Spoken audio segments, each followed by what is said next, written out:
علیکم ورحمۃ اللہ.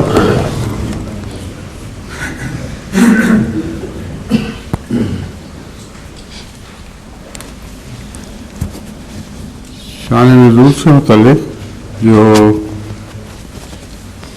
آیات پیش کی جا رہی تھیں ان میں اتنا زیادہ مواد اوامر و نواہی کا اکٹھا کر لیا گیا تھا کہ اگر ان میں سے ہر ایک کی شان نزول اور متعلقہ حدیث پر بحث کی جائے تو یہ رمضان بھی اور اگلا رمضان بھی سارا اسی پر خرچ ہونا تھا.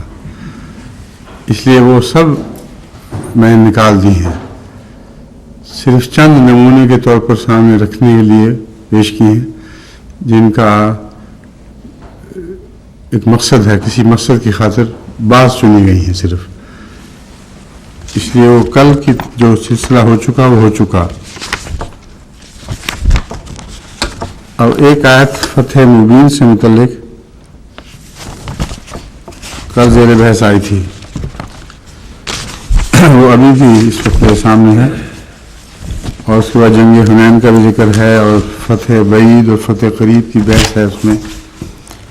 اس ضمن میں انشاءاللہ اتوار کو سوال جواب کی مجلس میں ایک بات کا تفصیلی جواب دوں گا کہ میں نے کیوں یہاں حج کی بات کی ہے جبکہ رسول اللہ علیہ وسلم کا سفر حج سے بہت پہلے ہوا تھا اور وہ عمرہ تھا بظاہر جسے روکا گیا تھا.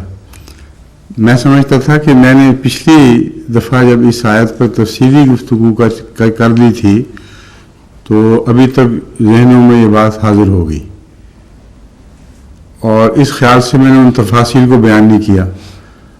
اب پھر وہاں سے ایک سوال اٹھا ہے اسی بات کا, آپ حج کی بات کر رہے ہیں حالانکہ حج کا وقت نہیں ہے, حج کا مہینہ نہیں ہے. رسول اللہ صلی اللہ علیہ وسلم کا سفر ایک عمرے کے لیے تھا اور یہ بات بھول جاتے ہیں کہ اس سفر کا مقصد آخر حج تھا, اور جو کچھ بھی حضور اکرم صلی اللہ علیہ وسلم نے وہ مذہبی رسومات وہاں ادا کی ہیں ان کا حج سے تعلق ہے, عمرے سے تعلق نہیں ہے. تو یہ انشاءاللہ اتوار کو میں بعض لوگوں کی یادداشت چونکہ کچی ہے اس لیے ان کی خاطر مجھے مجبوراً اتوار کے سوال جواب میں اس کو پھر چھیڑنا پڑے گا, لیکن میں انشاءاللہ کوشش کروں گا کہ ذرا تھوڑا ذکر کروں اور تفصیلی بحث میں نہ جاؤں. مگر بعض لوگ سادہ لوگ عالم بھی ہوں تو وہ ان باتوں کی تفصیل کو نہیں سمجھتے اور ایسے سوال اٹھا دیتے ہیں جو در حقیقت پہلے جواب دیے جا چکے ہیں. سمجھ گئے؟ اب اس کے بعد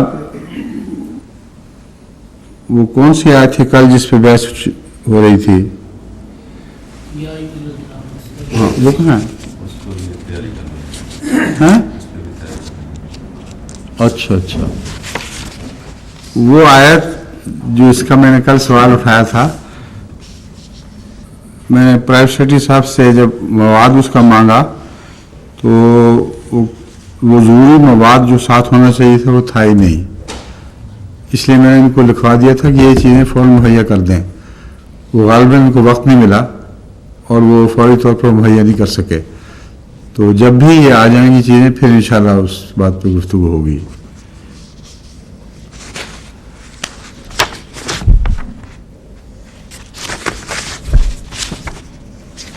اچھا اب یہاں سے شروع کرتے ہیں سورہ توبہ.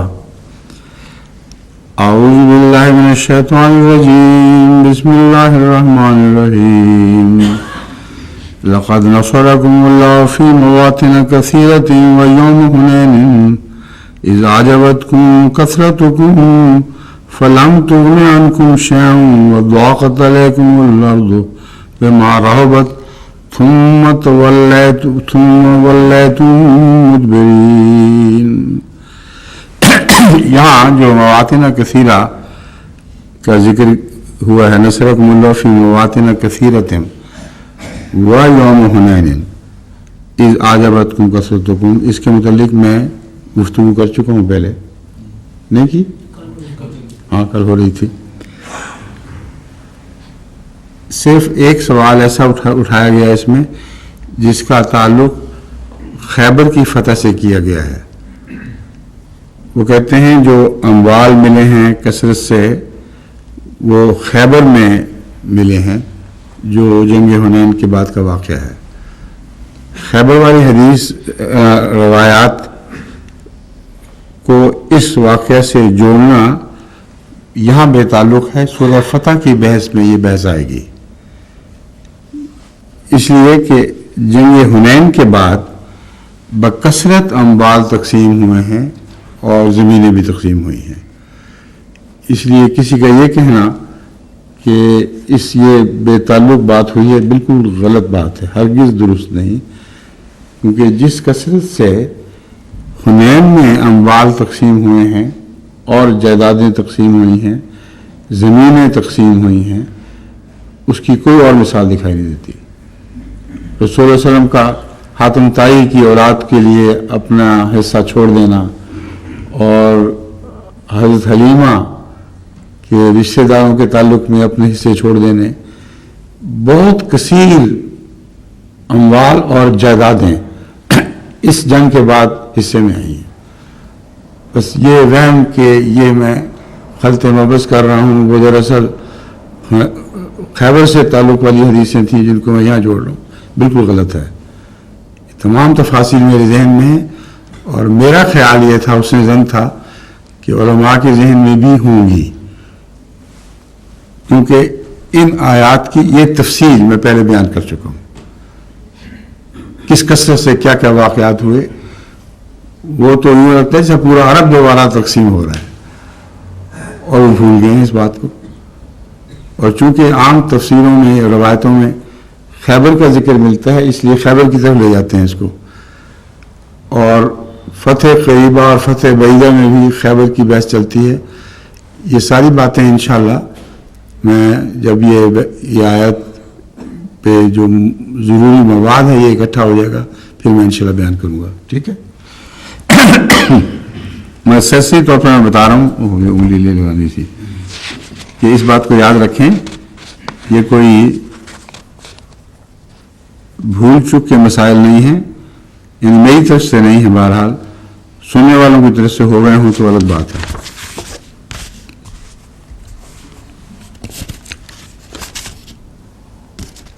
اب اس آیت کریمہ پر گفتگو ہوگی۔ اعوذ باللہ من الشیطان الرجیم، بسم اللہ الرحمن الرحیم۔ اذ جاءک المنافقون قالوا نشهد انك رسول الله والله يعلم انك رسوله والله يشهد ان المنافقين لكاذبون اتخذوا ايمانهم جنة فصدوا عن سبيل الله انهم ساء ما كانوا يعملون ذلك بانهم آمنوا ثم كفروا فتبع على قلوبهم فهم لا يفقهون وإذا رأيتهم تعجبك أجسامهم وإن يقولوا تسمع لقولهم كأنهم خشب مسندة يحسبون كل صيحة عليهم هو الذي فاحذروه هو الذي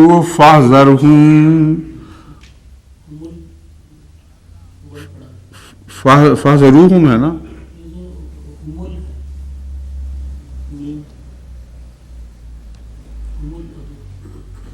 میں نے کیا پڑھا تھا؟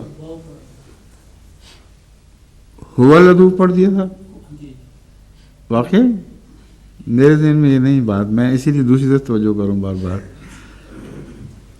میں نے هو العدو پڑھ دیا تھا، اس کو درست کرتا ہوں اب میں۔ کل صاحت علیہم هم العدو فاحذرهم قاتلهم اللہ انا یؤفکون۔ یہ آیت اور اس کے تسلسل میں آگے پھر بعض اور آیات ہیں جو شان نزول کے تعلق میں بیان کرنی ضروری ہیں۔ سب سے اہم میرے نزدیک یہ آیت اس پہلو سے ہے کہ یہاں قرآن کریم نے جو کھل کر واضح بات بیان فرمائی ہے، بہت سی ایسی احادیث جو قتل مرتد سے تعلق رکھتی ہیں وہ ان آیات کی اس شان نزول سے واضح طور پر ٹکراتی ہیں جو ان آیات میں خود بیان کی گئی ہیں۔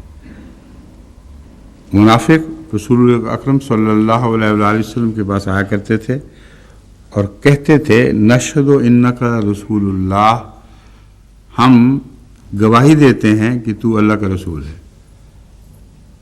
واللہ یعلم انک رسول، اللہ سے بہتر کون جانتا ہے؟ اللہ جانتا ہے کہ تو اس کا رسول ہے۔ واللہ یشہد ان المنافقین لکاذبون، اور اللہ تعالیٰ گواہی دیتا ہے کہ منافق جھوٹے ہیں۔ اب یہ کون منافق تھے؟ کیا ان کا علم تھا یا نہیں تھا؟ کیا اس وجہ سے ان کو قتل نہیں کیا گیا کہ ان کا علم نہیں تھا، یا یہ آیات سراحت سے بتا رہی ہیں کہ ان کا علم تھا وہ کون لوگ ہیں، اور اس کے باوجود ان کا قتل نہیں کیا گیا، بلکہ قتل مرتد سے متعلق جو متفرق احادیث پیش کی جاتی ہیں ان آیات سے کھلم کھلا ٹکراتی ہیں۔ اتخذوا ایمانہم جنۃ، انہوں نے اپنے ایمان کو، اپنی قسموں کو ڈھال بنایا ہوا ہے، یعنی جنہ زرہ یا ڈھال جو کچھ بھی ہے اس کے پیچھے ہو کے وہ اپنے جسموں کو بچاتے ہیں۔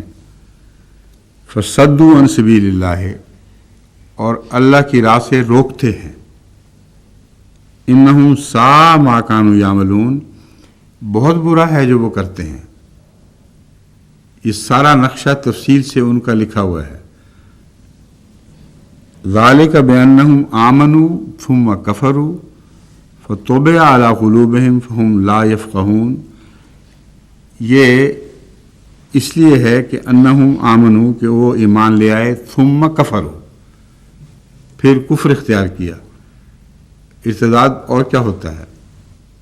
ایمان لے آئے اور کفر اختیار کیا، فطبع علی قلوبہم، اس کے نتیجے میں ان کے دلوں پر مہریں لگا دی گئی ہیں، فہم لا یفقہون، اور وہ نہیں جانتے، نہیں اس کا شعور رکھتے یا تفقہ نہیں رکھتے اس کا۔ فَإِذَا رَأَيْتَهُمْ تُعْجِبُكَ أَجْسَامُهُمْ، یہ کون معین لوگ نہیں ہے تو کون ہے وہ؟ فَإِذَا رَأَيْتَهُمْ تُعْجِبُكَ أَجْسَامُهُمْ، ان کے جسم اور ان کی ظاہری شکل صورت تجھے پسند آئیں گی، دیکھنے میں بڑے بڑے اچھے اچھے جو نمبردار قسم کے لوگ دکھائی دیں گے وہ۔ وَإِذَا رَأَيْتَهُمْ تُعْجِبُكَ أَجْسَامُهُمْ وَإِن يَقُولُوا تَسْمَعْ لِقَوْلِهِمْ، جب وہ باتیں کرتے ہیں تو تو ان کی باتیں سنتا ہے، كَأَنَّهُمْ خُشُبٌ مُّسَنَّدَةٌ، گویا کہ وہ چنی ہوئی لکڑیوں کی ایک ظاہری سجاوٹ ہے۔ يَحْتَسَبُونَ كُلَّ صَيْحَةٍ عَلَيْهِمْ، ہر آفت جو پڑتی ہے وہ سمجھتے ہیں کہ انہی پر ٹوٹے گی۔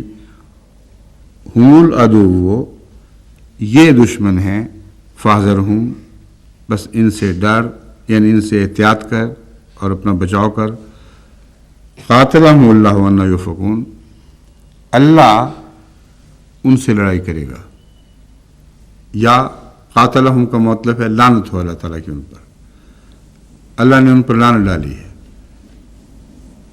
اور اللہ کے ذمہ ہے ان کو ہلاک کرنا۔ انا یؤفکون، دوسرا قاتلہ کا مفہوم ہے ان کی عقلوں پر مار پڑ گئی ہے، لعنت پڑی ہوئی ہے ان پر، وہ نہیں جانتے کہ کہاں وہ یوفکون، کہاں بہکائے ہوئے چلے جاتے ہیں، راہ حق سے ہٹ کے دور چلے جاتے ہیں۔ اب یہاں میرا استنباط یہ ہے کہ یہ لوگ معین تھے، کیونکہ حضرت صلی اللہ علیہ وآلہ وسلم کے متعلق واضح حکم ہے کہ یہ لوگ جب باتیں کرتے ہیں اور اپنے آپ کو بہت بڑا سمجھتے ہیں اور خوف کرتے ہیں کیونکہ آفت ان پر نہ آ پڑے، کوئی بھی زلزلہ آئے، کوئی بھی ابتلا آئے، اس میں یہ خشک لکڑیوں کی طرح اس کا نشانہ بن جاتے ہیں۔ یہ معین لوگ ہیں کہ نہیں؟ اگر نہیں تو یہ حکم کیوں ہے؟ ہم العدو فاحذرہم، یہ دشمن ہے، ان سے بچو۔ اگر معلوم ہی نہیں کہ وہ دشمن ہیں، وہ ہیں کون، تو بچیں کیسے ان سے؟ بس یہ وہ باتیں ہیں جو ساری سوسائٹی میں معلوم تھیں۔ تمام صحابہ اس آیت کریمہ کی شان نزول کی روشنی میں جانتے تھے یہ کون لوگ ہیں، اور آن حضرت صلی اللہ علیہ وآلہ وسلم بھی ان سے احتیاط برتتے تھے تاکہ ان کے شر سے مسلمانوں کو نقصان نہ پہنچے۔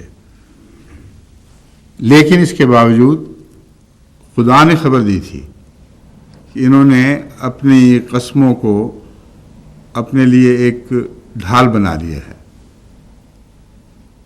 اللہ کہتا ہے یہ وہ لوگ ہیں، ان کے قتل کا کیوں حکم نہیں ہوا؟ سوال یہ ہے کہ اتنی وضاحت کے بعد خدا سے بہتر کون دلوں کا حال جانتا ہے، اور جو جانتا ہے اس نے اس کو بتا دیا جس کو بتانا صاحب امر، ایسے صاحب امر کو بتانا ہے جو ہر فیصلہ کر سکتا تھا۔ وہ اگر چاہتا تو ان سب منافقین کا قتل و غارت کر دیتا، ان کے قتل و غارت کا حکم دے دیتا۔ اس منصب پر فائز ہونے کے باوجود اس کے کہ آپ جانتے ہیں، دیکھتے ہیں، پہچانتے ہیں، آپ کو ان کے قتل کا حکم نہیں، بلکہ وہ ایمان لاتے ہیں اور پھر اس سے پھر جاتے ہیں۔ اور مرتد کس کو کہتے ہیں؟ یہ آیات اپنی شان نزول کے لحاظ سے، جس کی تفصیل ان آیات میں درج ہے، ان تمام احادیث کے فرضی پیغام کو رد کرتی ہیں جس میں قتل مرتد کے حکم کی بحثیں ساری چلائی گئی ہیں۔ ان آیات کے ہوتے ہوئے اور ایک اور موقع ایسا ہے قرآن کریم کا، اس میں بھی قتل مرتد کے حکم کی نفی بڑی وضاحت کے ساتھ ملتی ہے، اور ان میں سے ایک عبداللہ بن ابی بن سلول والی آیات بھی ہیں جو اس کے بعد آئیں گی۔ اس میں اس بدبخت کے اس اعلان کا ذکر ہے کہ نعوذ باللہ من ذالک، جب وہ لوٹے گا مدینے میں تو وہاں کا سب سے معزز انسان یعنی وہ خود عبداللہ، نعوذ باللہ من ذالک، رسول اللہ صلی اللہ علیہ وسلم کی بدتمیزی کی ہے، ان کو نکال دے گا۔ اب ارتداد کی بدترین مثال ہے یہ، ایسی بدترین مثال جس کے اوپر ساری سوسائٹی گواہ ہو گئی۔ اب رسول اللہ صلی اللہ علیہ وآلہ وسلم پر اگر یہ ارتداد کی آیات نازل ہوتی کہ تم نے ان کو جو مرتد ہو اس کو قتل کر دینا ہے، وہ تمام حدیثیں اپنی ساری روایتی طاقت کے ساتھ ایک طرف کر دیں اور اس واقعہ کو ایک طرف کر دیں، یہ آیات ان کو قبول کرنے کی راہ میں حائل ہو جائیں گی۔ رسول اللہ صلی اللہ علیہ وسلم کے علم میں ہے، اور مرتد بھی وہ جو بدتمیزوں کا سردار، بے حیاؤں کا سردار ہے، اور اس کے قتل کی اجازت نہیں دیتے۔ کیوں اس کا جنازہ پڑا؟ یہ سارے مسائل ایسے ہیں جن کے متعلق میں تفصیلی گفتگو پہلے کر چکا ہوں، اس لیے ان کو دوبارہ اٹھانے کی ضرورت نہیں۔ یہ ہے شان نزول کا پہلو کہ قرآن کریم کی آیات اپنے اندر ایک ایسی شان نزول رکھتی ہیں کہ ان سے خواہ کتنی ہی قوی، روایتی طور پر قوی حدیث ٹکرائیں گی تو وہ گر جائیں گی، یا ان کی ایسی تعویل کرنی پڑے گی جو ان آیات کے مطابق اور شایع نشان ہو۔ مثلا ایک شخص مرتد بھی ہے، لیکن اس کے علاوہ وہ جنگی اصولوں کے مطابق فتنہ اور فساد کی وجہ سے قتل کے لائق ہے، اور اس کے قتل کا جواز ان آیات میں ملتا ہے جن میں ہر ایسا باغی اور فسادی جو ملک میں فساد کرتا پھرا ہو اور ہزاروں کے معصوموں کے قتل کا ذمہ دار ہو سکتا ہے، ایسے شخص کو قتل کرنا بین ہی انصاف کے مطابق ہے، اور اس کا قتل مرتد سے تعلق نہیں ہے۔ بس جہاں یہ دو باتیں مل گئیں، وہاں بعض علماء نے حدیثوں کی شان نزول ان آیات سے باندھی ہے جن کا ان سے کوئی تعلق ہی نہیں ہے۔ قتل مرتد والی آیات کو وہ احادیث جو قتل مرتد والی آیات ہیں سے تعلق رکھنے بظاہر تعلق رکھتی ہیں، وہ احادیث ایک اور مضمون سے تعلق رکھتی ہیں، وہ ملک میں فتنہ و فساد والی قرآنی آیات سے تعلق رکھتی ہیں، احادیث سے نہیں کہنے سے قرآن کریم کی دوسری آیات سے تعلق رکھتی ہیں۔ وہ آیات اپنی جگہ واضح ہیں اور ان سے ان کو ملاؤ تو بات بالکل کھل جائے گی، اور قتل مرتد والی یہ جو آیات ہیں جو میں نے پڑھی ہیں ان سے ان کا تصادم نہیں ہوگا۔ بس قرآن کریم کی شان نزول تمام ایسی روایات سے ہمیں الگ کر دیتی ہیں اور بچا لیتی ہیں جن کا قرآن کریم سے ہی تصادم ہو رہا ہو، اور اس تصادم کو روکنے کے سلسلے میں یہ آیات قتل مرتد کے مضمون میں یہ دونوں عبداللہ علیہ سلول اور جو دوسری، یہ اتنی مستحکم اور محکم آیات ہیں کہ ان کا کوئی توڑ کسی اور روایت کے ذریعے نہیں کیا جا سکتا، کیونکہ قرآن کی محکم آیات کو کوئی تبدیل نہیں کر سکتا۔ بس میں نے بتایا کہ جو صلح کرنی ہے ان آیات کی ان روایات سے، وہ مضمون الگ ہے، ان کا تعلق اور آیات سے ہے، ان آیات سے ان کا جوڑنا ہی غلط ہے، اور یہ آیات بتا رہی ہیں کہ ہرگز تمہیں ان کو اس کے ساتھ جوڑنے کی اجازت نہیں، ناحق پہنچتا ہے۔ اب ایک مسجد زرار والی آیات ہیں جن کے متعلق میں پہلے بھی اپنے خطبات میں جو پاکستان کے سو کال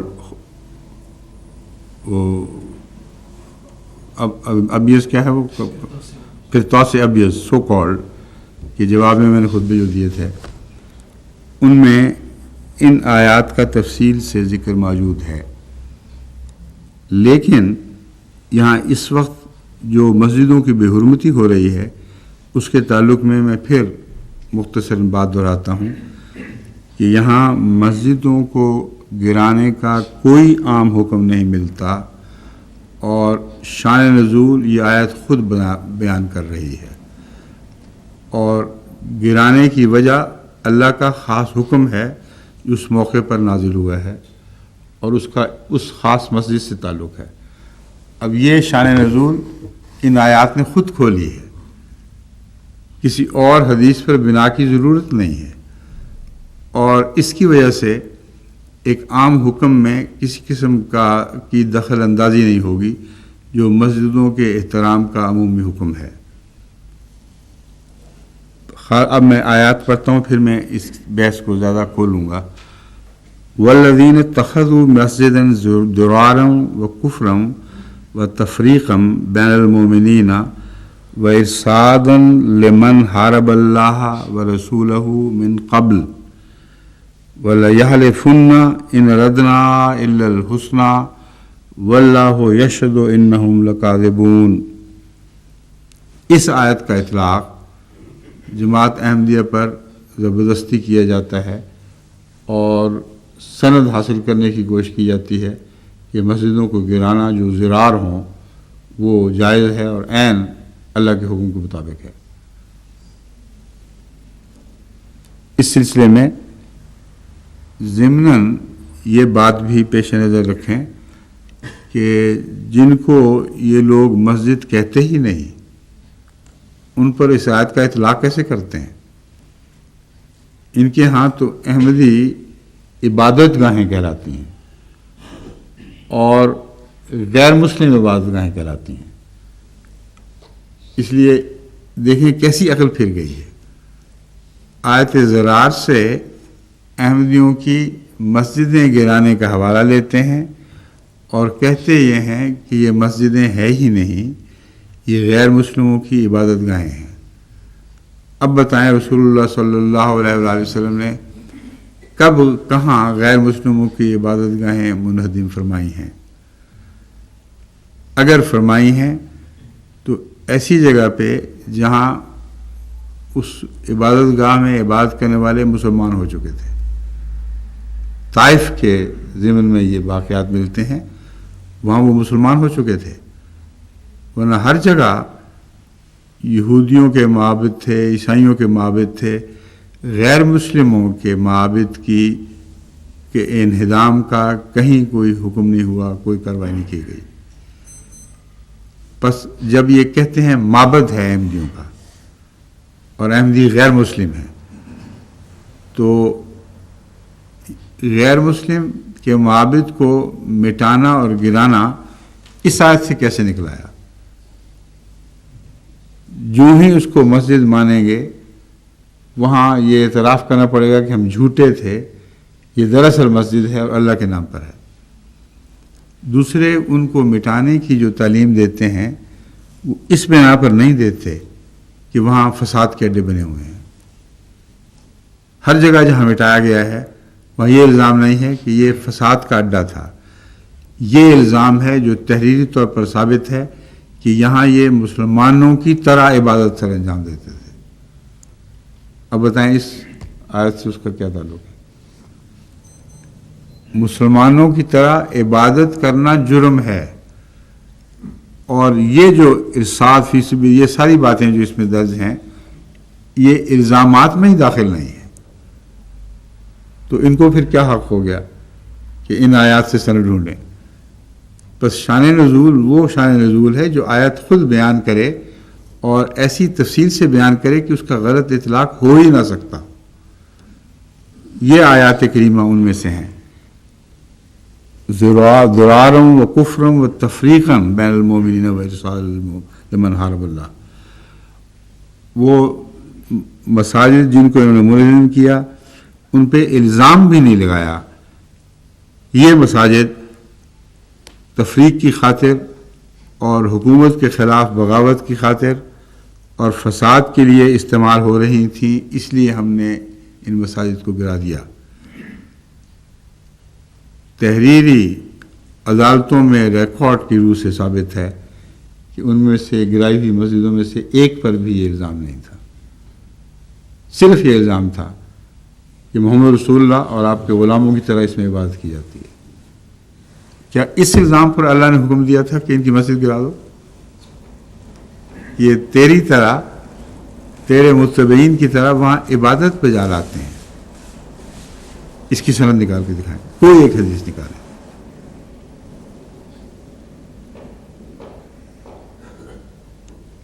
وَلَا يَحْلِفُنَّ إِنْ أَرَدْنَا إِلَّا الْحُسْنَى وَاللَّهُ يَشْهَدُ إِنَّهُمْ لَكَاذِبُونَ۔ اور وہ لوگ یہ حلف اٹھاتے تھے کہ ہم نے صرف اچھی بات، ایک نیک نیت والا کام کیا ہے، یہ حلف اٹھاتے تھے۔ ان کا حلف منظور ہوا کہ نہیں؟ کیا ان پر قتل کے مقدمے بنائے گئے؟ کیا ان میں سے کسی ایک کو قتل کیا گیا؟ وہ حلف اٹھاتے تھے جو بتا رہی ہے آیت کے جھوٹے حلف تھے، اور یہ کہتے تھے ہم نے تو نیک نیتی سے کیا تھا۔ واللہ یشہد انہم لکاذبون۔ یہاں احمدیوں کی نیت پر کس خدا نے گواہی دی ہے؟ ان سے پوچھے کوئی۔ کیا ان میں سے کوئی رسول اللہ کا مقام نعوذ باللہ من ذالک رکھتا ہے کہ اللہ تعالیٰ معین طور پر بتائے کہ یہ احمدی جھوٹ بول رہا ہے، اس کے دل میں جھانک کے دیکھ لو، ہم گواہی دیتے ہیں کہ یہ جھوٹا ہے؟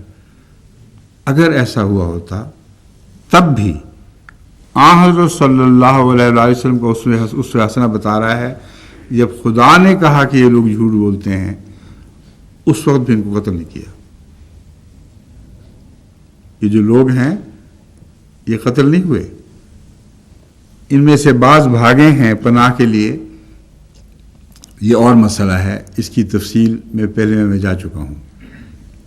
لیکن ان میں سے کسی کو رسول اللہ صلی اللہ علیہ وآلہ وسلم کی مسجد میں حاضر ہو کر یا مسلمانوں کی مسجدوں میں حاضر ہو کر عبادت سے نہیں روکا گیا۔ ایک اور فساد ان لوگوں کا، یہ دیکھیں کیسی شان نزول واضح ہے۔ ان کو یہ کہا گیا کہ وہاں نہ پڑھو، یہاں نمازیں پڑھو، مسلمانوں کے ساتھ مل کے پڑھو۔ یہ نہیں فرمایا تم نے نمازیں نہیں پڑھنی۔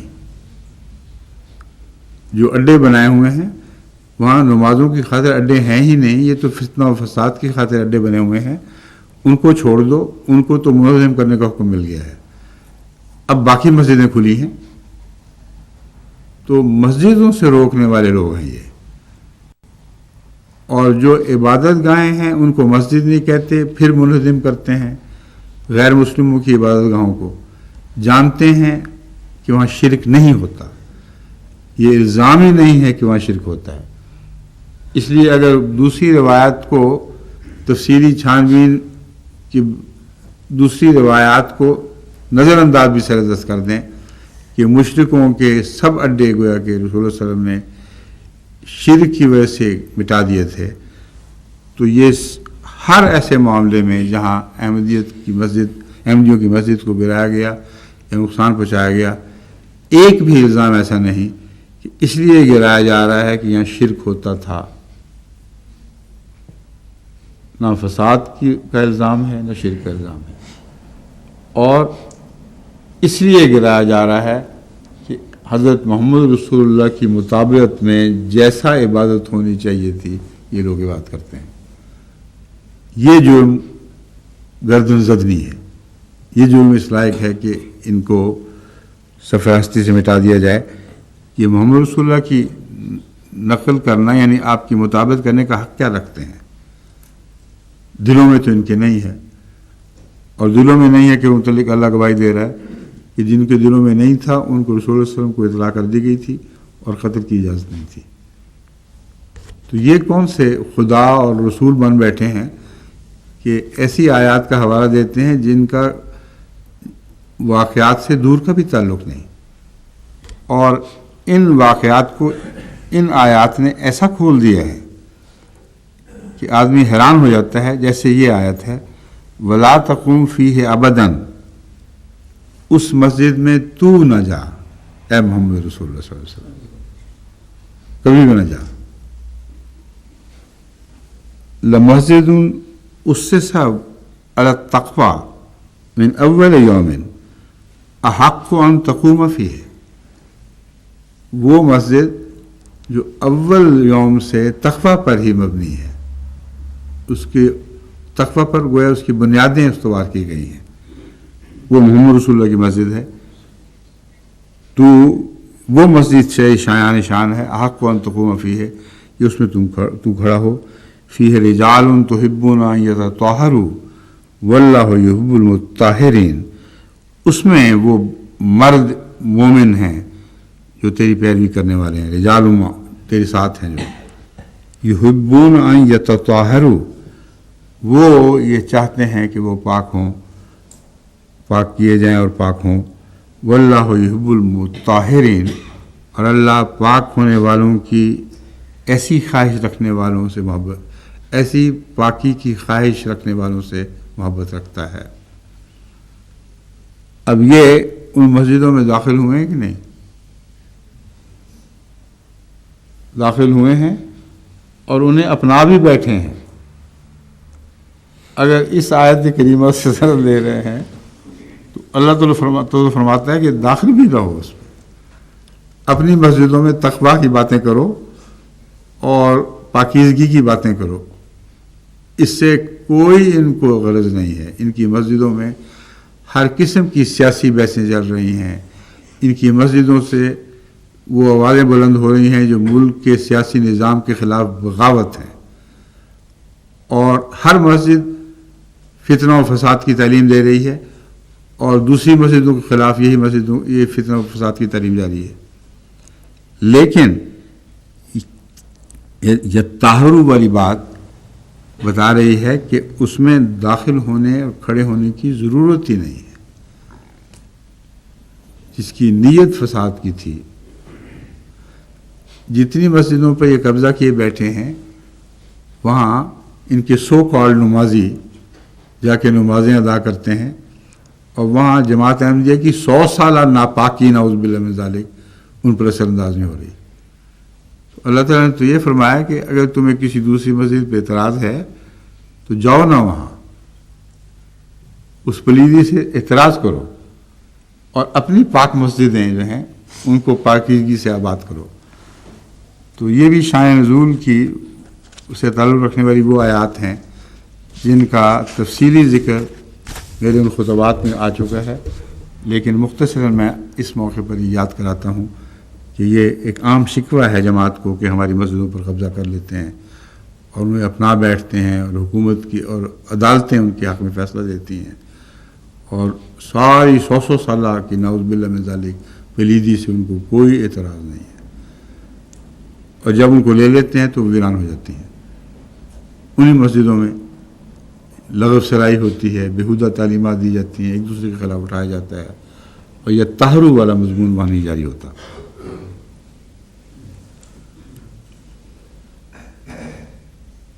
اب سورہ جمعہ آیت 10 تا 12 میرے سامنے ہے۔ یا ایھا الذین آمنوا اذا نودی للصلاۃ من یوم الجمعۃ فاسعوا الی ذکر اللہ وذروا البیع ذالکم خیر لکم ان کنتم تعلمون۔ اس آیت کریمہ میں بڑی وضاحت کے ساتھ یہ اعلان ہے کہ جب نماز کے لیے جمعے کے روز بلایا جائے تو اللہ کے ذکر کی طرف جلدی کیا کرو، دوڑتے ہوئے اللہ کے ذکر کی طرف بڑھو، اور ضرور اور بیع کو اس وقت چھوڑ دیا کرو۔ ذالکم خیر لکم ان کنتم تعلمون، یہ بات تمہارے لیے بہتر ہے اگر تم جانتے۔ اس آیت کریمہ کے تعلق میں جو مومنین کا معاشرہ مدینے میں رائج ہوا، اس سے قطعی طور پر ثابت ہے کہ لوگ رسول اللہ صلی اللہ علیہ وآلہ وسلم کی بات سننے کے لیے تیزی کے ساتھ مسجدوں کی طرف جایا کرتے تھے۔ صرف جمعے کی بات نہیں، عام رسول اللہ علیہ وسلم کی مجالس میں بھی صحابہ کا یہ رویہ تھا کہ جب باہر سنا کہ بیٹھ جاؤ، رسول اللہ علیہ وسلم کا ایک قول سنا گلی میں چلتے ہوئے کہ بیٹھ جاؤ، بیٹھ گئے اور جانوروں کی طرف پھدک مسجد کی طرف بڑھنے لگے۔ ان آیات سے ایسے لوگوں کے خلاف کوئی استنباط کرنا جو بھی آنے والی ہیں ساتھ اس کے، بالکل ناجائز ہے۔ صحابہ اور مومنین کا ہرگز یہ حال نہیں تھا کہ رسول اللہ صلی اللہ علیہ وآلہ وسلم کی امامت میں ہونے والے جمعہ کی طرف بلایا جائے اور وہ چھوڑ کر بازاروں میں بھاگیں۔ یہ روایات ان آیات کریمہ سے ٹکرا رہی ہیں، اس لیے ان کو شان نزول کے طور پر پیش کرنا ہرگز جائز نہیں۔ فَإِذَا قُضِيَتِ الصَّلَاةُ فَانتَشِرُوا فِي الْأَرْضِ، جب نماز ہو جائے پھر تم بازاروں میں پھیلو، اپنے کاموں میں چلے جاؤ۔ وَابْتَغُوا مِنْ فَضْلِ اللَّهِ، اور اللہ کے فضل کی تلاش کرو، یعنی دنیاوی امور میں جو پاکیزہ رزق تمہارے لیے مقدر ہوا ہے اس کو تلاش کرو۔ وَاذْكُرُوا اللَّهَ كَثِيرًا لَعَلَّكُمْ تُفْلِحُونَ، اس فضل کی تلاش میں بھی کثرت سے اللہ کو یاد کرتے رہو۔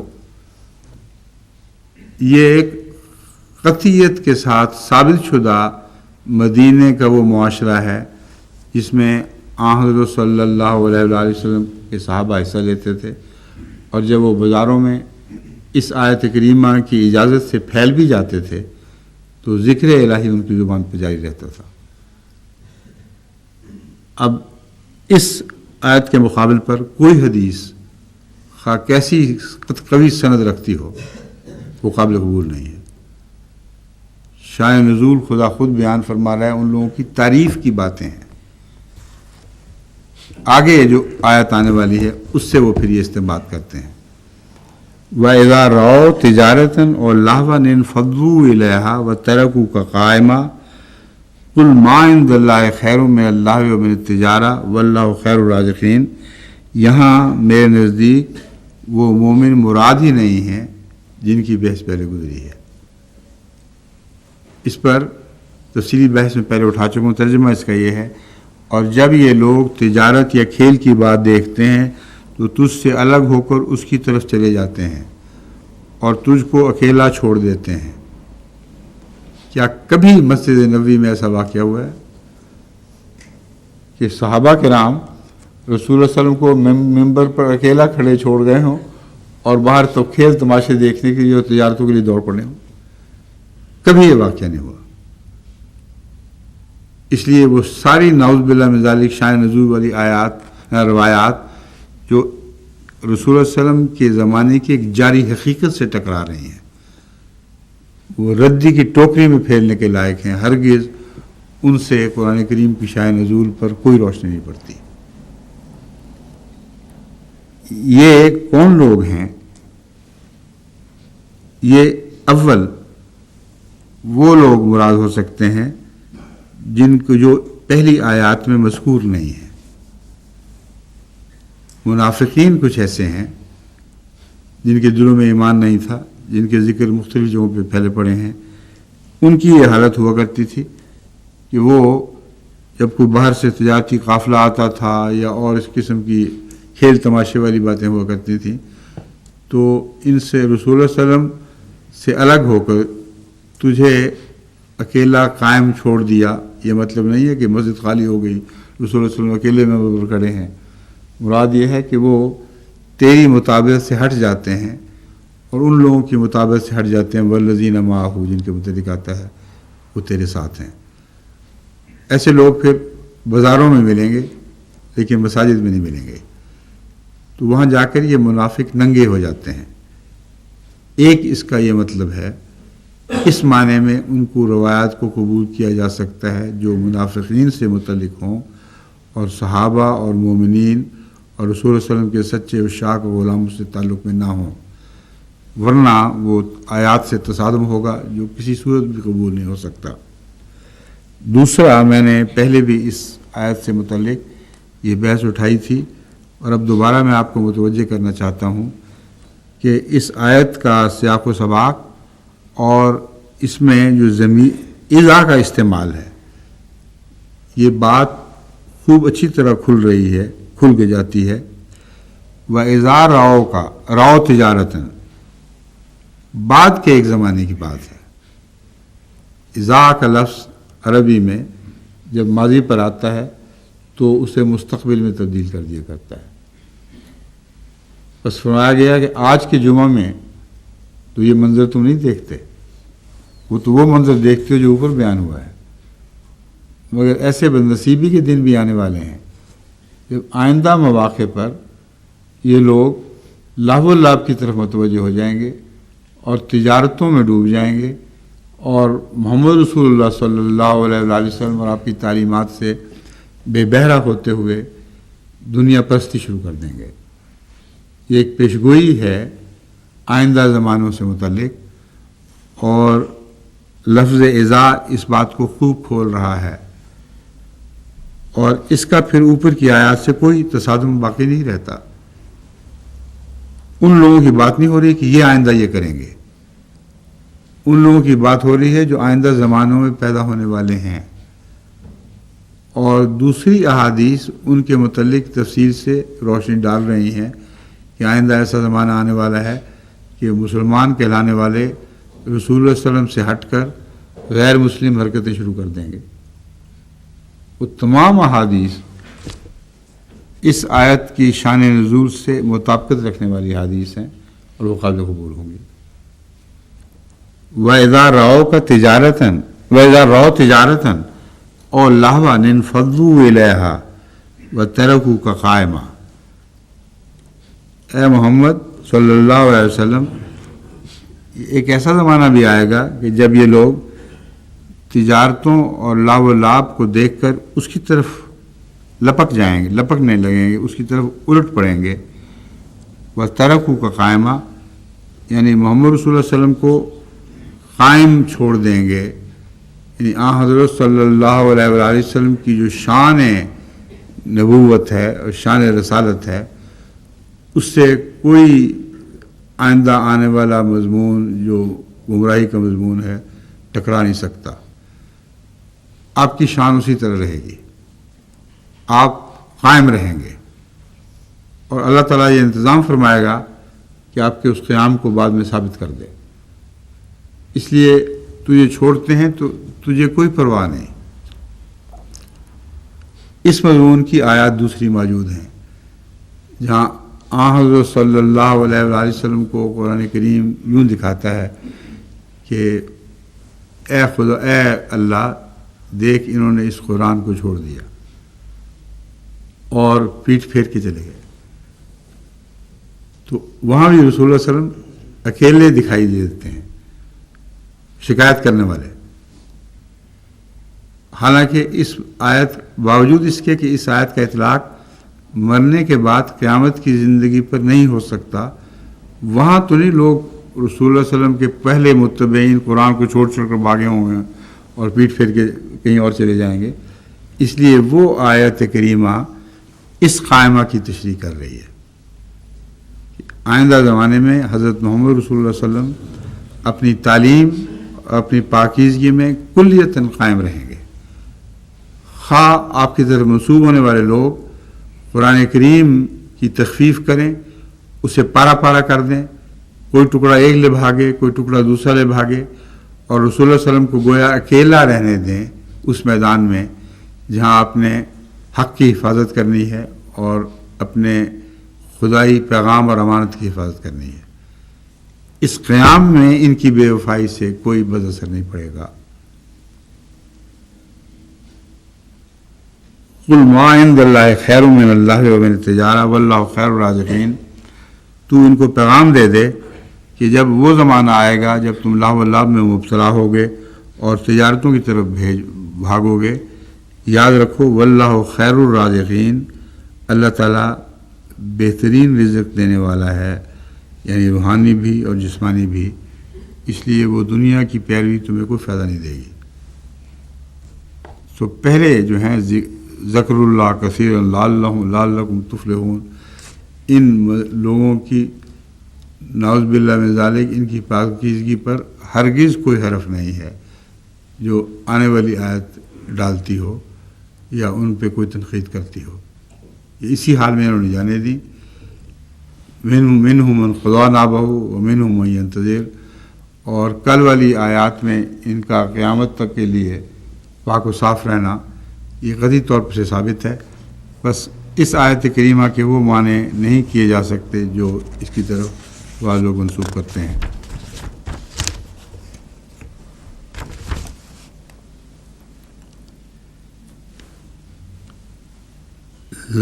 سورہ نور کی آیت 64. لا تجلوا دعاء الرسول بینکم کدعاء بعضکم بعضا. اے لوگو، رسول کی دعا کو، ان دعا سے مراد یہاں پکارنا ہے. رسول کو جب تم پکارتے ہو یا بلاتے ہو تو اس کو ایسا نہ بنا بیٹھنا جیسے تم آپس میں ایک دوسرے کو بلاتے ہو. ایک بہت بڑا نمایاں فرق ہونا چاہیے. اس آیت میں کسی اور شان نزول والی حدیث کی ضرورت نہیں ہے، کیونکہ ایک جاری حکم ایسا دے دیا گیا ہے جس میں کسی شخص کو جاننے کی کوئی ضرورت باقی نہیں رہتی کہ کون ایسی حرکتیں کیا کرتا تھا. کچھ لوگ سوسائٹی میں ایسی حرکتیں کیا کرتے تھے، ان کے اوپر اللہ تعالیٰ نے اس آیت کے ساتھ ایک پردہ ڈال دیا اور عمومی تعلیم وہ دی ہے جو کسی وقتی زمانے سے، یعنی ایک عارضی زمانے سے تعلق نہیں رکھتی، بلکہ ایک مستقل تعلیم ہے. چنانچہ فرمایا جب تم رسول کو بلایا کرو تو اس طرح بلایا کرو جیسے تم آپس میں ایک دوسرے کو بلاتے ہو. قد یعلم اللہ الذین یتسللون منکم لواذا فلیحذر الذین یخالفون عن امرہ ان تصیبہم فتنۃ اور یصیبہم عذاب علیم. اس کا ترجمہ سورہ نور کی آیت 64 ہے. اس کا ترجمہ تفسیر صغیر سے میں یوں لکھا ہے: اے مومنو، یہ نہ سمجھو کہ رسول کا تم میں سے کسی کو بلانا ایسا ہی ہے جیسا کہ تم میں سے بعض کا بعض کو بلانا. یہاں ایک وہ آیت ہے، وہ اور ہے جو میرے ذہن میں تھی، دوسری آیت. ہاں، وہ میں اس کو ترجمہ، یہ میں نے تفسیر سے اگلا حصہ دیکھا ہے تو یہ اور آیت ہے. ہاں ہاں، وہ ٹھیک ہے، وہ بعد میں رکھ لینا. وہ آیت جو اب میں نے شروع کیا مضمون، تو آگے جب بڑھاؤں تو بالکل اور مضمون ہے اس آیت میں. جو آیت میرے ذہن میں تھی وہ نہیں، وہ دوسری آیت ہے، اس کو آپ دوبارہ نکال لینا.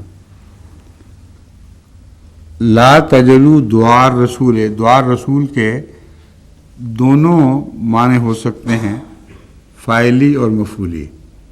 اس لیے وہ ترجمہ کے لحاظ سے غلط نہیں تھا، لیکن موقع اور محل کے لحاظ سے یہ بات غلط تھی.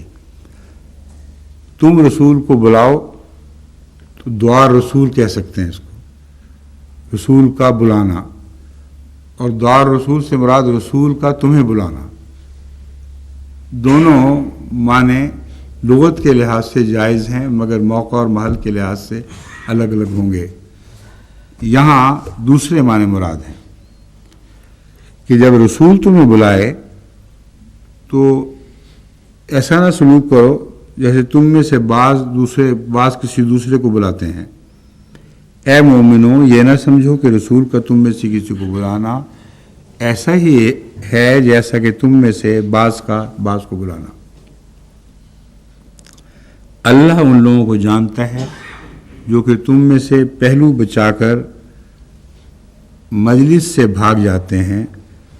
بس چاہیے کہ اس رسول کے حکم کو جو اس کے حکم کی مخالفت کرتے ہیں اس سے ڈریں کہ ان کو خدا کی طرف سے کوئی آفت نہ پہنچ جائے یا ان کو دردناک عذاب نہ پہنچ جائے. یہ آیت بھی جیسا کہ میں نے عرض کیا ہے اپنی شان نزول کے لحاظ سے بالکل واضح ہے. مراد صرف حضرت صلی اللہ علیہ وآلہ وسلم کی مجلس نہیں، بلکہ آپ کی غلامی میں جو نظام قائم ہو، اس نظام میں جو مجالس شورا یا اہم معاملات میں غور کیا جا رہا ہو تو ہرگز اجازت کے بغیر کسی کو وہاں سے جانے کی اجازت نہیں ہے. یہ اس کی شان نزول ہے، اور اس پہلو سے یہ ایک دائمی شان ہے جو ہمیشہ رائج رہے گی، جاری رہے گی. اور ہمارا جماعت احمدیہ کے نظام عین اس آیت کے اوپر مبنی ہے. حضرت صلی اللہ علیہ وآلہ وسلم کے بعد آپ جس نظام کی حفاظت فرما رہے تھے، جس نظام کے سربراہ تھے، آپ کی غلامی میں اگر اس منصب پر کوئی بیٹھے تو خواہ ادنا انسان بھی ہو، وہ اپنے امیر رسول اللہ صلی اللہ علیہ وسلم سے، جن کو خدا نے امیر مقرر کیا تھا، ان سے سند لے کر واجب الاطاعت ہو جاتا ہے. اور اس مضمون کی احادیث بکثرت موجود ہیں، پہلے اسی درس کے دوران بیان ہو چکے ہیں. بس برابری کا معنی نہیں ہے، ہرگز یہ ہو نہیں سکتا کہ کسی قسم کی برابری مقصود ہو، مگر نظام محمد مصطفیٰ صلی اللہ علیہ وآلہ وسلم چند ایام یا چند سالوں کے لیے نہیں تھا. یہ وہ نظام ہے جس نے قیامت تک جاری رہنا تھا. اگر ان آیات کو محض آپ کے زمانے سے باندھ دیا جائے تو آپ کا نظام ان چند سالوں میں ختم ہو جانا چاہیے جن سالوں میں رسول اللہ صلی اللہ علیہ وسلم اس دنیا میں زندہ تھے. بس شان نزول پر غور کریں تو صاف پتہ چلتا ہے کہ ایک نظام مصطفی ہے جس کے تعلق میں یہ آیات جاری ہو رہی ہیں، اور جو بھی اس سے ٹکرانے والی بات ہے وہ گر کے پاش ہو جائے گی اور بے حیثیت ہو جائے گی. فرمایا یعلم اللہ الذین یتسللون منکم لواذا، تم میں سے کچھ لوگ چپ کے ایسی مجالس سے نکل جاتے ہیں، پتہ نہ لگے کسی کو، ہلکے سے کھسک کے ایک طرف ہو گئے. اور یہ ابھی بھی اسی طرح جاری ہے، اس میں کوئی تبدیلی نہیں ہے. صرف اتنی تبدیلی آئی ہے کہ جب سے میں نے توجہ دلانی شروع کی ہے اب واقعتاً لوگ بہت توجہ کرتے ہیں، لیکن ان کو یاد رکھنا چاہیے کہ اگر میرا یہ استنباط درست ہے کہ حضرت صلی اللہ علیہ وآلہ وسلم کی غلامی میں تمام اہم امور میں جب ایک مجلس لگی ہو تو صدر مجلس کی اجازت کے بغیر نہیں جانا چاہیے. اس کا تعلق کسی خلیفہ سے نہیں ہے، خلیفہ سے بھی ہے، مگر اس کے تابع ہر جماعت میں چھوٹے سے چھوٹے معاملے میں جب خدا کے نام پر احمدیوں کو بلایا جاتا ہے اور ایک مجلس لگائی جاتی ہے تو ان کو ہرگز حق نہیں کہ بدتمیزی کریں اور افراتفری میں کوئی ادھر سے اٹھ کے نکل رہا ہے، کوئی ادھر سے اٹھ کے چلا گیا، اور ہرگز اس کے صدر مجلس کے احترام کو پیش نظر نہیں رکھا جاتا۔ ایسے معاملات کا مجھے بہت سی یورپ کی جماعتوں میں بھی تجربہ ہوا، اور ان کو میں نے تاکیداً بار بار سمجھایا کہ جو میرا نمائندہ ہے، اگر اس کا کوئی حق ہے کہ وہ اس کی اطاعت کی جائے، تو وہ حق اس نے کہاں سے لیا؟ اس لیے کہ میری اطاعت کے حق کو تم نے تسلیم کیا، وہ تم نے کہاں سے لیا؟ اس لیے کہ رسول اللہ صلی اللہ علیہ وآلہ وسلم کی اطاعت کے حق کو تم نے تسلیم کیا، اور اس نظام کو جو مسیح موعود علیہ السلام نے اس حق کو استعمال کرتے ہوئے جو اطاعت کا حق تھا دوبارہ جاری کیا ہے، اسے لیا ہے۔ بس اس دور میں حضرت رسول اللہ صلی اللہ علیہ وآلہ وسلم وہ امام ہیں جنہوں نے ایک امام کو طاقت بخشی ہے، اس کو مطاع ہونے کی سند عطا فرمائی ہے۔ بس اگر اس زمانے میں درجہ بدرجہ ایک عام شخص بھی جو معمولی حیثیت کا ہو، اگر رسول اللہ صلی اللہ علیہ وسلم کے نظام کی نمائندگی کرتا تھا، اس کی اطاعت سے انحراف، رسول اللہ کی اطاعت سے انحراف، اور خدا کی اطاعت سے انحراف تھا، جیسا کہ ثابت شدہ حقیقت ہے، تو یہی بات ان معنوں میں جاری رکھیں کہ مرتبے کی بحث نہیں ہو رہی، یہ بحث ہو رہی ہے کہ یہ خدمت کرنے والے لوگ آپ کی نظر میں کیسے ہی چھوٹے کیوں نہ ہوں، اپنی سند کن سے حاصل کرتے ہیں۔ وہ سند اگر اس وقت کی خلافت سے حاصل کرتے ہیں تو پچھلا سارا مضمون پیش نظر رکھیں، اور سند کے اعتبار سے ان کی بے حرمتی کرنا، اپنے سے چھوٹا دیکھنا، اور یہ سمجھنا کہ ان سے بے اعتنائی کر کے ہم چلے جائیں، ہمیں کیا فرق پڑتا ہے، یہ ہماری طرح کا ایک عام آدمی بلکہ ہم سے بھی کم تر ہے، ہم افسر ہیں اور یہ چپراسی ہے۔ یہ ایک گستاخی ہے، یہ شیطانیت کی ایک مثال ہے جس نے آدم کو سجدہ کرنے سے انکار کیا تھا اور ثابت کیا تھا کہ میں بہتر تخلیق پانے والا انسان وجود ہوں، اور یہ اس کی کوئی حیثیت نہیں ہے میرے سامنے۔ بس اس آیت کریمہ سے یہ بات ہے جو دراصل پیش نظر رکھنی چاہیے کہ جو لوگ بھی ایسا کرتے ہیں ان کو یاد رکھنا چاہیے، یخالفون عن امرہ، جو رسول اللہ صلی اللہ علیہ وسلم کے امر کی یا خدا تعالیٰ کے امر کی ان معنوں میں مخالفت کرتے ہیں، بعید نہیں کہ ان کو کوئی فتنہ پہنچ جائے، اور یصیبہم عذاب علیم، یا کسی کوئی دردناک عذاب ان کو پہنچے۔ تصیبہم فتنۃ کا مضمون ہم نے بارہا دیکھا ہے۔ ایسے لوگ پھر بعض ایسے ہوتے ہیں جن کو خدا تعالیٰ نے ضائع کر دینا ہو، جن کے متعلق ان کے اندر خدا نے کوئی ایسی نیکی نہ دیکھی ہو کہ وہ بچائے جانے کے مستحق ہوں، ان کو پھر فتنوں میں مبتلا کیا جاتا ہے، اور طرح طرح کے مصائب میں وہ مبتلا کر دیے جاتے ہیں، یہاں تک کہ بالآخر ان کو ہوش بھی آ جاتی ہے، بعض پھر واپسی کرتے ہیں۔ لیکن کچھ وہ لوگ ہیں جن کو عذاب علیم پہنچنا مقدر ہے، کیونکہ وہ ان بے حیائیوں میں خدا کے نزدیک رد شدہ لوگ ہیں۔ ان کو دردناک عذاب خواہ دنیا میں پہنچے یا آخرت میں پہنچے، اس سے کوئی بحث نہیں ہے۔ یہ قطعی بات ہے کہ ایسے لوگوں کو دردناک عذاب پہنچے گا، اور یہ لوگ اس زمانے میں ختم نہیں ہو گئے جس زمانے میں اس آیت کا ظاہری اطلاق ہو رہا تھا۔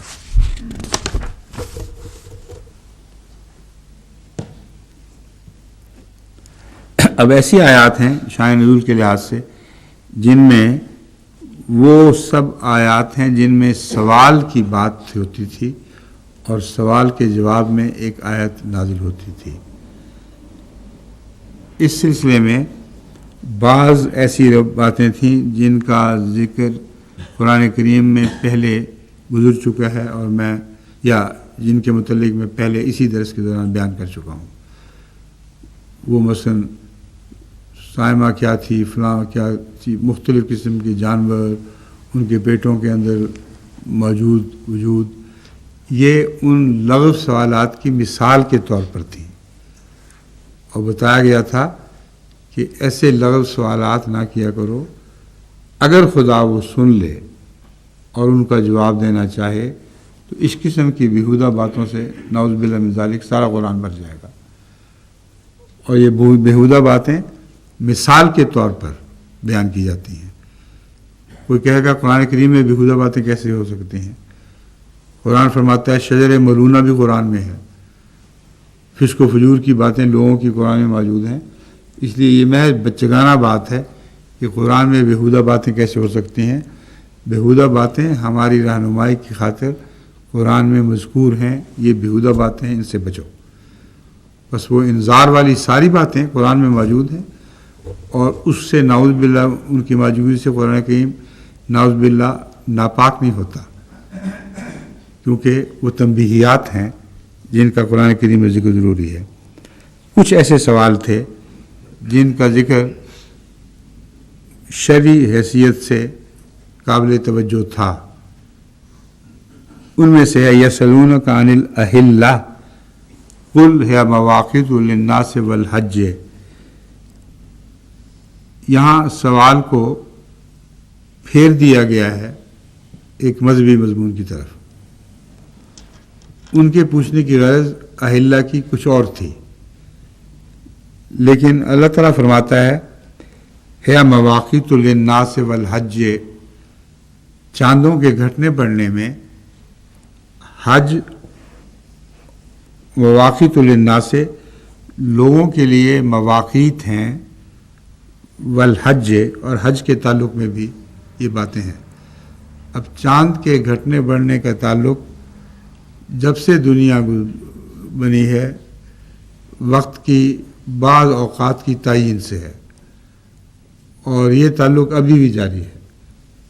اس کی تفصیل ایک موقع پر میں پہلے بیان کر چکا ہوں کہ سائنسی دنیا میں بھی اور دوسری دنیا میں بھی اس مواقیت والے حصے کی کوئی تخلیق ثابت نہیں ہے، یہ جاری و ساری مضمون ہے، اس میں کوئی تبدیلی نہیں ہوتی۔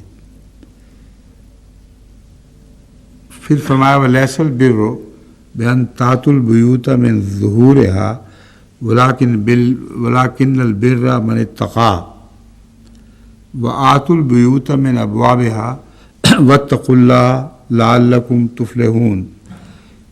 ان آیات کو بعض ایسی روایات کے ساتھ، اس آیت کو بعض ایسی روایات کے ساتھ باندھ دیا گیا ہے کہ لوگ جنہوں نے گھروں میں داخل نہیں ہونا تھا حج کے دوران، وہ پیچھے کی طرف سے چھلانگیں مار مار کے اپنے گھروں میں جایا کرتے تھے، اور ان کی بحث ہے۔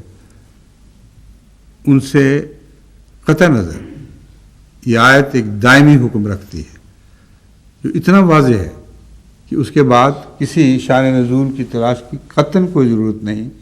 وہ اس حکم کو میلا تو کر سکتی ہیں مگر اس کی وضاحت نہیں کر سکتی۔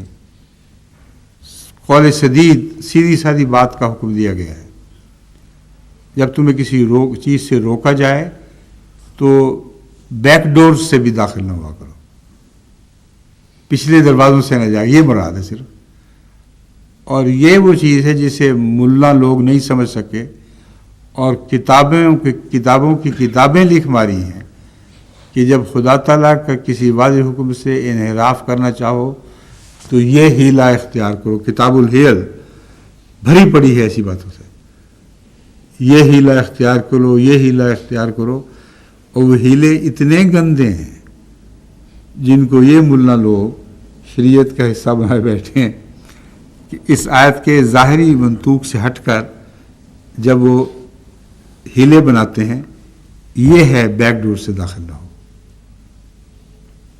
تَأْتُوا الْبُيُوتَ وَلَكِنَّ الْبِرَّ مَنِ اتَّقَىٰ وَآتُوا الْبُيُوتَ مِنْ أَبْوَابِهَا وَاتَّقُوا اللَّهَ لَعَلَّكُمْ تُفْلِحُونَ۔ اتنی واضح ہدایت سے کیسا تصادم اختیار کیا گیا، اور اس کتاب کو ضبط نہیں کیا گیا۔ حضرت مسیح موعود علیہ السلام کی کتب جو اول سے آخر تک نیکی تقویٰ کی تعلیم، پاکیزگی کی تعلیم، رسول اللہ علیہ وسلم کے عشق و محبت میں فنائیت کی تعلیم، عظیم الشان کتب ہیں، عظیم الشان تعلیمات ہیں، وہ ساری ان کے حضور ان لوگوں کے نزدیک ضبطی کے لائق باتیں ہیں۔ اور یہ بدبخت کتابیں جن میں ایسی ایسی تعلیمات دی گئی ہیں کہ کوئی شخص اگر حج کے دوران نعوذ باللہ من ذالک زنا کرنا چاہے تو یہ ہیلہ ہے، یہ ہیلہ اختیار کرو اور جو کچھ کرنا ہے کر لو، تمہیں قرآن کریم کی طرف سے کوئی پکڑ نہیں ہوگی، اللہ کی طرف سے کوئی پکڑ نہیں ہوگی۔ یہ میں نے ایک مثال دی ہے گندی، میں نے کہا تھا میں نے مثالیں نہیں دوں گا، لیکن ایسی ایسی مثالیں ہیں کہ آپ اس کا تصور بھی نہیں کر سکتے۔ قرآن کریم پر جوتیاں لے کر چڑھنے کا ہیلا، اس بات کا ہیلا، اس بات کا ہیلا، وہ پڑھتے ہوئے انسان عجیب مخمصے میں پھنس جاتا ہے کہ ان بدبختوں کے حال پر روئے یا ان کی عقلوں پر ہنسے، کیونکہ وہ سارے ایسی باتیں ہیں جو انتہائی احمقانہ باتیں ہیں، اور بعض دفعہ ہنسی بھی آتی ہے، مگر اصل مقام رونے کا مقام ہے۔ یہ ان لوگوں کا حال ہے، اور بتائیں یہ کہاں کتابیں ضبط ہوئی ہیں؟ عام چھپ رہی ہیں لاہور میں ان مطبع خانوں میں جہاں اسلامی لٹریچر شائع ہو رہا ہے، وہاں سے، لکھنؤ سے، ہر جگہ سے یہ بدبخت کتابیں شائع ہوتی ہیں، اور علماء ان سے فائدہ بھی اٹھاتے ہیں جہاں تک ان کا بس چلتا ہے۔ چنانچہ جب پکڑے جاتے ہیں تو اس وقت بتاتے ہیں کہ یہ ہمارا ہیلا تھا۔ اور یہاں بھی ایک ملا اس بدبختی کے جرم میں پکڑا گیا، اور اسی قسم کے ہیلے اس نے بیان کرے ہیں یہاں کی عدالتوں میں، اور سارے اسلام کا مذاق اڑایا ہے مغرب میں۔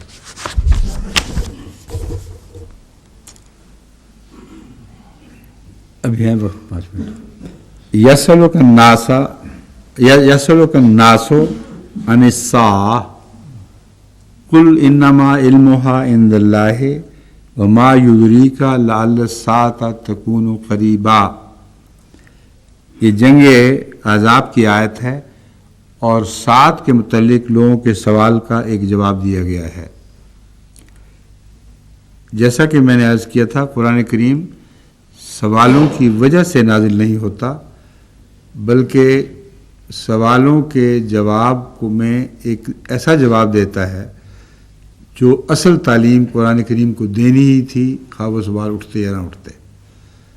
ساتھ کے مضمون کو قرآن کریم نے چھیڑا ہے، اور وہ لوگ جو انسا سوال کرتے تھے ان کے سوال کا جواب نہیں دیا گیا، اس کو نظر انداز کر دیا گیا ہے۔ بس ایسے سوالات بھی اٹھتے رہے نزول قرآن کے وقت جو اس لائق نہیں تھے کہ ان کی طرف توجہ دی جاتی۔ یسألک الناس عن الساعة، لوگ جو سوال کرتے تھے وہ قیامت کی گھڑی اور مرنے کے بعد جی اٹھنے والی باتوں کے متعلق سوال کیا کرتے تھے کہ وہ کب ہوگی، گویا کہ اس کے زمانے کے علم سے ان کو تیاری کا موقع مل جائے گا، یا مذاق کے طور پر پوچھا کرتے تھے تجھے تو سب چیز کا علم ہے، بتاؤ یہ گھڑی کب ہوگی، ہم بھی دیکھیں۔ اس کے جواب میں اللہ تعالیٰ فرماتا ہے قل انما علمها عند اللہ۔ یہ بات ہے جس کو بھول کر دوسری احادیث جو اس کی شائع نزول میں بیان کی جاتی ہیں ان کو یہ بات غلط ثابت کر رہی ہے۔ یعنی سوالوں کی وجہ سے قرآن نازل نہیں ہوتا تھا، یہ کہہ سکتے ہیں اس سوال کی وجہ سے ہوا، اس سوال کی وجہ سے ہوا۔ فرمایا ساتھ کے علم کے متعلق اللہ تعالیٰ نے یہ تصحیح فرمانی تھی، اور ان لوگوں کے سوال کو نظر انداز کیا گیا ہے، اور تصحیح یہ فرمائی ہے انما علمها عند اللہ، ساتھ کا علم خدا کے سوا کسی کو نہیں ہے، لیکن اس ساتھ کا علم خدا کے سوا کسی کو نہیں جو ان کے ذہنوں میں موجود ہے۔ حضرت صلی اللہ علیہ وسلم بھی خدا کے علاوہ ہیں، یعنی بندے ہیں۔ آپ کو بھی اس سات کی تفاصیل کا علم نہیں ہے. اتنا جواب ان کا منہ بند کرنے کے لیے کافی ہے. لیکن سات کے اور معنی ہیں. ان معنوں میں سات قریب بھی ہو سکتی ہے. وما یدریک لعل الساعۃ تکون قریبا، مجھے کیا بات سمجھائے کہ ممکن ہے وہ سات بہت قریب ہو. اس سے مراد اس سات کی باتیں ہیں جو حضرت صلی اللہ علیہ وآلہ وسلم کے زمانے میں پیشگوئی کے مطابق بہت جلد ظاہر ہونے والی تھی اور ظاہر ہو گئی. اور وہ سات اسلام کے سارے عرب پر غلبے کی ایک پیشگوئی تھی، جس کے متعلق فرمایا اقتربت الساعۃ وانشق القمر. تو سات کے معنی الگ الگ ہیں. قرآن کریم بظاہر ایک سوال کا جواب دے رہا ہے اور اسے پھیر کر اصل گہرے مضمون کی طرف لے جاتا ہے، اور اس طرح سات کے وہ معانی ہم پر روشن فرماتا ہے جن کا عام لوگوں کے ذہن میں جو حاضر نہیں تھے. تو ان کو اطلاع کر دے کہ قریب ہے، عین ممکن ہے کہ وہ سا جو اصل سا اللہ کے علم میں ہے وہ بہت جلد ظاہر ہو جائے. اور واقعتاً ظاہر ہو گئی. سارے عرب پر رسول اللہ صلی اللہ علیہ وسلم کو دین کو غلبہ نصیب ہو گیا، اور ایک قوم مر گئی اور دوبارہ زندہ کی گئی. سات اور کس کو کہتے ہیں؟ سات کا ایک پہلو ہے دنیا پر اطلاق پانے والا، کہ دنیا میں سب کی سفریں پیٹی جاتی ہے، سب مر جاتے ہیں. اور ایک پہلو ہے اخروی دنیا کے لحاظ سے ان کا دوبارہ جی اٹھنا. تو یہ سات تو سب سے عظیم الشان سات جو اس دنیا میں واقع ہوئی، یہ حضرت اقدس محمد رسول اللہ صلی اللہ علیہ وآلہ وسلم کے وجود سے، آپ کی بعثت سے ظاہر ہوئی ہے. اور عرب ایک پہلو سے مٹ گیا اور قصہ پارینہ بن گیا. ایک پہلو سے وہ صدیوں کے مردے اٹھائے گئے. کیا چیز تھی جس نے ان صدیوں کے مردوں کو قبروں سے نکال باہر کیا؟ حضرت مسیح موعود علیہ الصلوۃ والسلام فرماتے ہیں وہ ایک فانی فی اللہ کی دعائیں ہی تو تھیں. بس یہ وہ سات ہے جو اس تعلق میں بیان ہوئی ہے. بس سوالات کے جواب میں آیات کا نازل ہونا دراصل اور رنگ میں معنی رکھتا ہے. جہاں بھی سوالات ہوئے ہیں اور کوئی آیات ہوئی ہیں، ظاہراً ان کو ان سے باندھا جا سکتا ہے، لیکن جب معانی میں ڈوب کر غور کریں تو پتہ چلے گا کہ یہ آیات اپنی شان نزول خود بیان کرتی ہیں. ٹھیک ہو گیا؟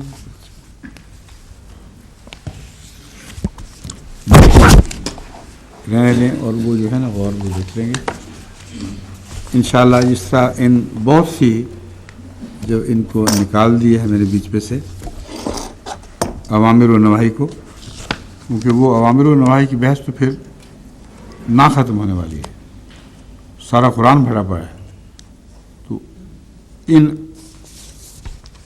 اصولوں کو پیش نظر رکھتے ہوئے جن کے مطابق میں شان نزول کی باتیں کر رہا ہوں، تمام دوسرے اوامر و نواہی پر ان کا اطلاق کیا جائے تو قرآن کا سمجھنا نسبتاً بہت زیادہ آسان اور درست ہوگا.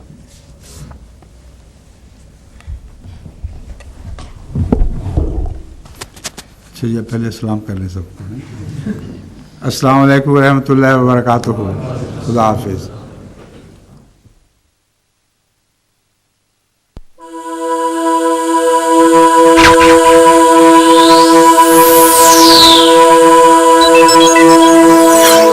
MTA International, reaching the corners of the earth.